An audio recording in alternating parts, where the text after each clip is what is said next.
Gabriel Garcia Marquez की कहानी आई sell my dreams एक अद्भुत और गहन कहानी है जिसमें जादुई यथार्थवाद, मैजिकल रियलिज्म और इंसानी अनुभवों को बड़े ही अद्वितीय तरीके से पेश किया गया है। यह कहानी एक रहस्यमय महिला, फ्राउ फ्राइडा, के इर्द गिर्द घूमती है, जो सपनों के जरिए भविष्यवाणियां करने की असाधारण क्षमता रखती है। कहानी की शुरुआत कोलंबिया के कार्टाजेना नामक शहर में एक विचित्र घटना से होती है। एक विशाल समुद्री लहर, टाइडल वेव, एक इमारत को बहा ले जाती है, जिसमें कई लोग मारे जाते हैं। मृतकों में फ्राउ फ्राइडा भी शामिल होती है और यहीं से कहानी का असली सफर शुरू होता है। फ्राउ फ्राइडा के साथ कथावाचक, नैरेटर, का जुड़ाव उनके बचपन से रहा है। वह एक जर्मन महिला थी जो अपने सपनों को बेचकर अपना जीवनयापन करती थी। उसका दावा था कि वह अपने सपनों के जरिए भविष्य देख सकती है। उसका यह अनोखा गुण लोगों को आकर्षित करता था और वह अपने आसपास के लोगों के लिए एक रहस्य बन गई थी।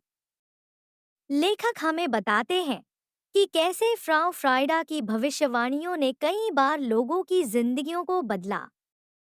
यह कहानी सिर्फ एक महिला की असाधारण क्षमता की कहानी नहीं है, बल्कि इंसान की जिज्ञासा, विश्वास और अज्ञात के प्रति आकर्षण को भी दर्शाती है। कहानी में फ्राउ फ्राइडा का व्यक्तित्व बेहद रहस्यमय और शक्तिशाली है। वह न केवल सपने देखती है, बल्कि उनके आधार पर भविष्यवाणी भी करती है। एक घटना में वह कथावाचक के परिवार को एक अनहोनी से सावधान करती है। उसका सपना चेतावनी देता है कि कुछ भयानक होने वाला है। परिवार उसकी बात को गंभीरता से लेता है और सावधान हो जाता है, जिससे वे एक बड़ी दुर्घटना से बच जाते हैं। इस घटना से यह स्पष्ट होता है कि उसकी भविष्यवाणियां केवल कल्पना नहीं थी, बल्कि उनमें एक वास्तविकता भी छुपी थी। कहानी में जादुई यथार्थवाद, मैजिकल रियलिज्म, का अद्भुत उपयोग हुआ है। लेखक ने सपनों और वास्तविकता के बीच की सीमाओं को मिटा दिया है। फ्राउ फ्राइडा के सपने वास्तविक दुनिया पर प्रभाव डालते हैं और यही कहानी को जादुई बनाता है। यह कहानी इस विचार को मजबूती से स्थापित करती है कि सपनों का हमारी जिंदगी पर गहरा प्रभाव हो सकता है। कथावाचक, नैरेटर, अपने अनुभवों के जरिए यह बताते हैं कि कैसे फ्राउ फ्राइडा ने अपने सपनों को बेचकर एक स्वतंत्र जीवन जिया। हालांकि इस स्वतंत्रता की एक कीमत भी थी। हर बार जब वह किसी को अपने सपनों की व्याख्या देती थी, तो वह एक गहरे नैतिक दुविधा में फंस जाती थी। क्या भविष्य को जानकर उसे बदलने की कोशिश करनी चाहिए या भाग्य को अपने तरीके से चलने देना चाहिए? यह सवाल कहानी के मुख्य दार्शनिक विषयों में से एक है।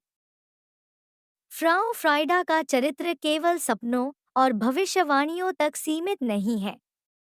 वह एक ऐसी महिला है जिसने अपनी अनोखी क्षमताओं का उपयोग करके समाज में अपना स्थान बनाया। वह एक विदेशी भूमि में रहती थी, लेकिन फिर भी उसने अपनी पहचान और सम्मान बनाए रखा। उसकी यह यात्रा प्रेरणादायक है, क्योंकि यह दिखाती है कि कैसे किसी व्यक्ति की विशिष्टता उसे दूसरों से अलग बनाती है। कहानी का सबसे मार्मिक हिस्सा वह है जब कथावाचक फ्राउ फ्राइडा की मौत की खबर देते हैं। यह घटना पाठकों को झकझोर देती है, क्योंकि यह दर्शाती है कि भले ही किसी के पास भविष्य देखने की शक्ति हो, लेकिन वह अपनी नियति से बच नहीं सकता। फ्राउ फ्राइडा की मृत्यु एक गहरी विडंबना को उजागर करती है। आई सेल माई ड्रीम्स एक जटिल और बहुस्तरीय कहानी है। यह कहानी न केवल जादुई यथार्थवाद का उदाहरण है, बल्कि यह मानवता के गहरे पहलुओं, जैसे कि विश्वास, अज्ञात का भय और नियति की स्वीकृति पर भी प्रकाश डालती है। यह कहानी हमें यह सोचने है यह कहानी पाठकों को जादुई यथार्थवाद के गहरे स्तर पर ले जाती है और उन्हें सोचने पर मजबूर करती है कि क्या हमारी जिंदगी में भी ऐसे रहस्यमय तत्व हो सकते हैं। निष्कर्ष, आई सेल माई ड्रीम्स केवल एक महिला की कहानी नहीं है। यह विश्वास, भाग्य और सपनों से भरपूर अनुभव देती है।